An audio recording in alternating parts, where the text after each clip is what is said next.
Greetings and welcome back to Mining Stock Education. I'm your host, Bill Powers. If you'd like to engage the show, feel free to reach me at bill@MiningStockEducation.com.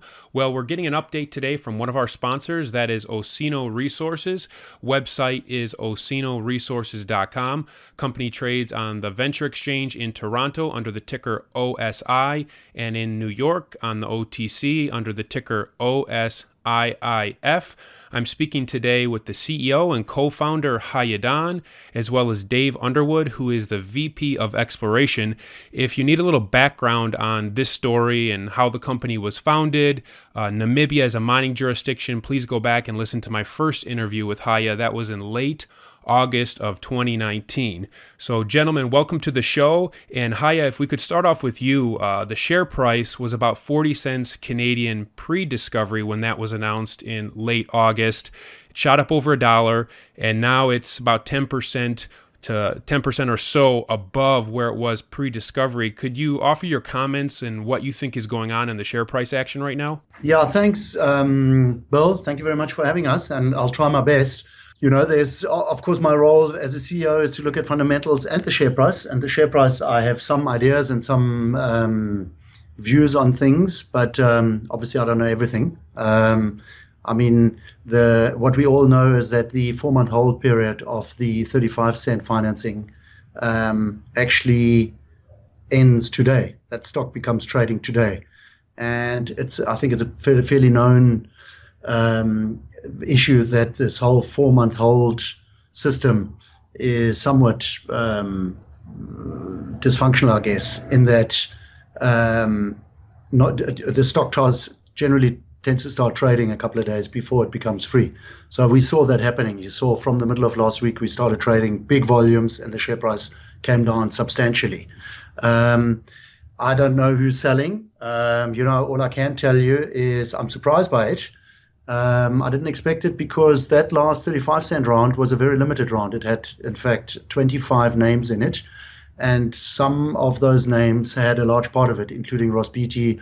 There was Paul Stevens out of California who had a very significant part of it, in fact, almost a third of that financing. And so I'm surprised at the volume.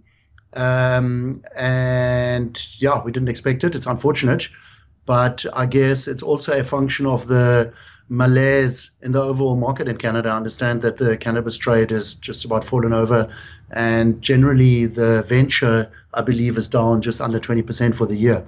So I think, generally speaking, the Canadian market is suffering, and I think we are, we are part of that too.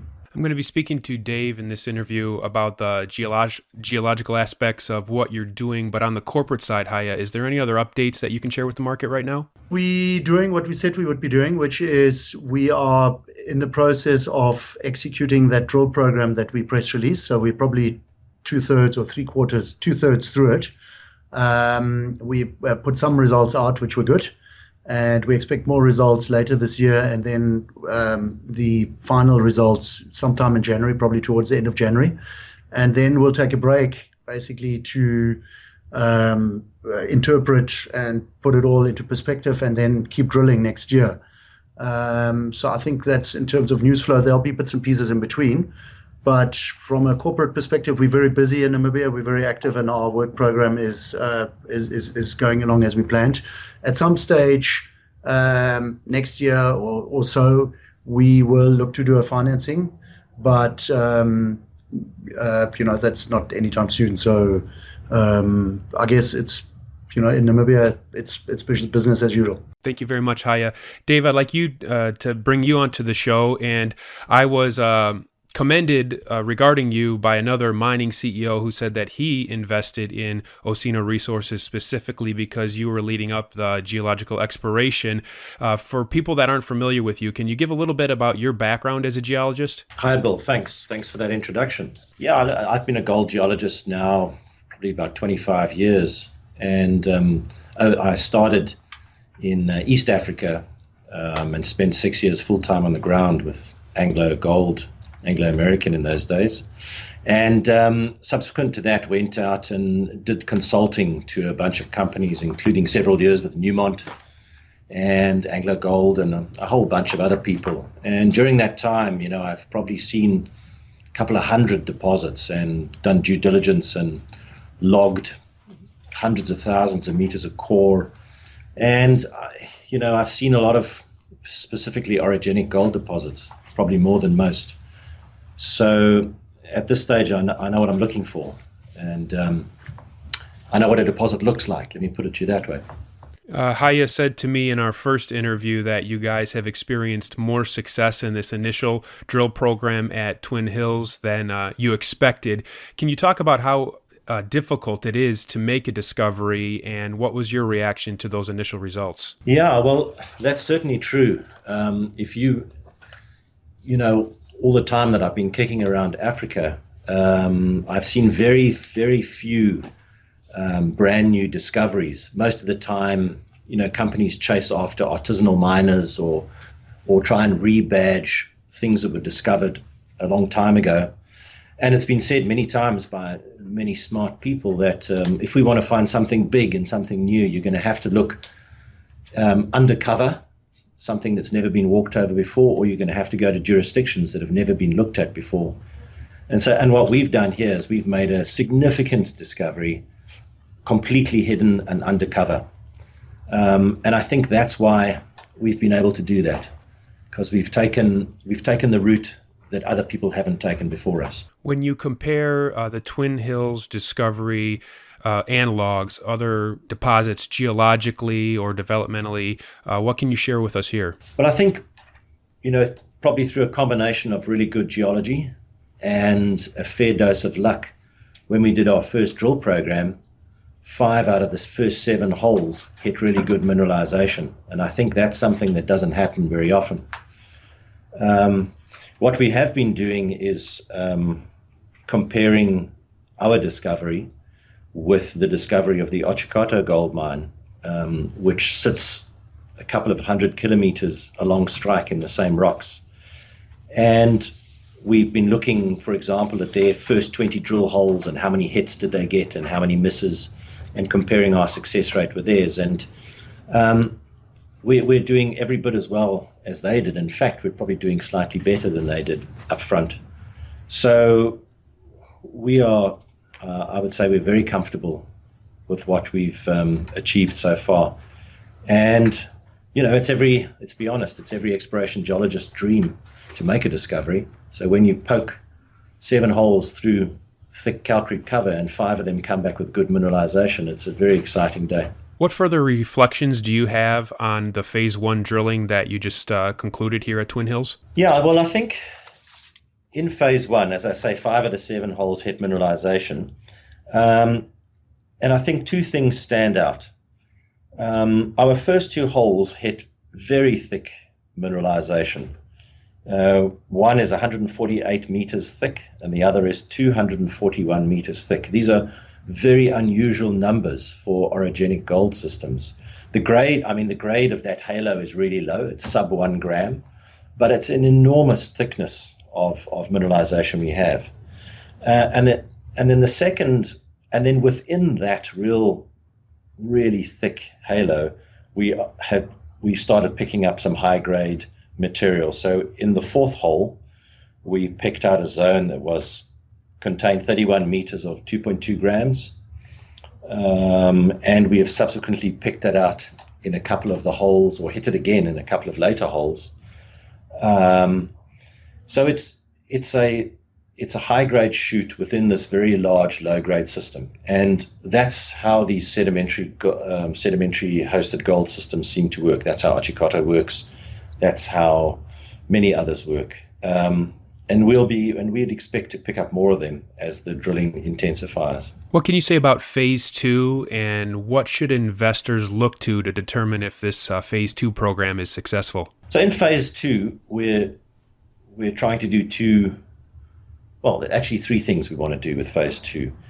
It was to prove the continuous nature of the mineralization, find out what the continuity is like. So that's really the infill drilling. And that first press release we put out was really the first part of that infill drilling. Then we want to do the step-out drilling, which will extend the strike length of the ore body that we've discovered. We have 800 meters strike length to date, and these other holes will take that out to over 1 kilometer. And then the third thing we wanted to do was test a couple of the other prospects within the Twin Hills cluster at at Clouds, Twin Hills West, and Barking Dog. And so far we've done 30 holes. We've got 41 holes planned, and we've completed 30 of them. We've received results back for 8 so far. So there's a good deal of results to come back. And those results will be before the end of the year, I would expect? Not all of them, no. No, the drill program will continue to the Christmas break and may actually continue over early into next year. The reason why it's going to take a little longer than we thought is that we've converted some of the RC holes into diamond holes because it's a complicated system. It's structurally complicated, and we need as much information as we can get. So we've decided to use a little more expensive drilling and try and get the best information possible. So we'll continue slightly into next year. So I'd say by the end of January, we'll have all those results back. When the phase 2 results start to come back and you're analyzing it as the VP of Exploration, what would be some just stellar high-grade shoots, grades and intercepts that you'd want to see? You know, the sort of shoots that we want to see would be similar to what we hit in OKD4, in the 4th drill hole in the first phase. So we'd want significant widths in the 2 to 3 gram range, I would say. These sedimentary hosted gold deposits are generally not high grade, but they can become really large, as Heye mentioned, and within them we'll find these higher grade shoots. So yeah, we'd want more of the same. We'd want big wide intercepts, and then we'd want to discover further high grade shoots, which would be north of 2 grams over 20 to 40 meters, let's say. I'm looking at your presentation right now on page 9. There's an overlay of a nearby mine, the Navachab pit, which is a 6 million ounce open pit. Do you I know it's early and this is a forward-looking statement, but do you still think Twin Hills Centrals has the potential to reach that size of a resource? That's a good question. I think it's too early to say that.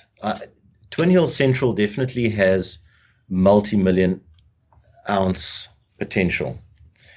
But I think it's not just about Twin Hills Central. I think we have the continuation at West, we have the Clouds and the Barking Dog, and overall that has potential to be really significant. I guess that's really could get us up to that 5 or 6. If you look at Navachab, it's not just one pit. Navachab is several pits which have been mined over the years, and that's kind of what we have. It would probably be in several different pits within a very tight cluster, and I think also it's good to remember that Navachab has been in production for 30 years, and their discoveries have been incremental. Their initial discovery, I think, was 800,000 ounces. When they first built the mine, it was based on 800,000 ounces. Now, as you say, it's out to 8 million. So that's real incremental discovery. It's brownfields drilling over the years. With the first pass drilling that has commenced at Twin Hills West, Barking Dog, and Clouds, these separate targets in your land package, why did you choose these specific locations to do this drilling? Initially, when we did our geochemical work, those areas lit up with our surface geochemistry. We then embarked on a bedrock sampling exercise, just taking a percussion drill rig and drilling through the Calcrete to the bedrock and sampling the top of the bedrock on fence lines. Those areas then lit up with the bedrock drilling. So that's really homed us in to those areas. And also, as it turns out, as you can see from some of those diagrams, those areas also are magnetically anomalous. So it's really it's both factors. It's geochemistry and the magnetics. Dave, as we conclude, what more should investors know about the current programs that are occurring right now in your land package? Well, we've embarked on significant geochemical sampling programs in other parts of our land package. and those results are being released as we go. What we're looking to do, we're building a pipeline of projects in Namibia. We have a very significant land package, and the Twin Hills is obviously our most advanced. But we have then several other licenses where we're doing first pass sampling and then first pass drilling and trying to build this pipeline of projects going forward.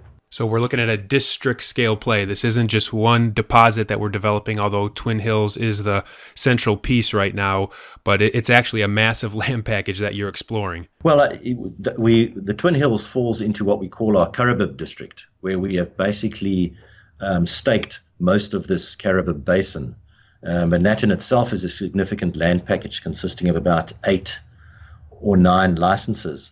But then we also have 2 other significant land packages, and we've got a total of 23 licenses spread out over the whole Damara belt. So yeah, we have Twin Hills at a real camp scale, and then we have that sits within the Karibib district, a gold district, which includes the Novichok gold mine and several other prospects. And then we also have what we might term real greenfields packages further apart. Dave, I guess one more thing before you go. Can you talk about the cost of drilling in Namibia and, relative to the cost of drilling relative to the results you're able to present to the market versus other places in the world? Well, I think that we have a really, really big advantage in Namibia is that in general costs are fairly low. And in particular, we're getting RC drilling at the moment for about $40 a meter or less. And diamond drilling, we're paying between $80 and $100 a meter, which is significantly less than you'll get elsewhere. For example, to give you an idea, in my last project in West Africa, we were paying $300 a meter for diamond drilling. So, yeah, very cheap to operate. Yes, that's one of the best per dollar. You get the most results as the speculators look at the different gold opportunities. Osino is a gold discovery progressing towards a development play. I am a shareholder. Website again is OsinoResources.com. You can find it under the ticker OSI on the TSXV and under the ticker in New York, OSIIF. Dave, I really appreciate you coming on Mining Stock Education and giving us an update. Thank you very much. Thank you, Bill. Thank you for listening to this Mining Stock Education podcast. Please subscribe and share with like-minded investors. Visit us on the web at MiningStockEducation.com for more resources on precious metals and natural resource investing. At our website, you can also sign up for our free newsletter for interview transcripts, stock picks, and more.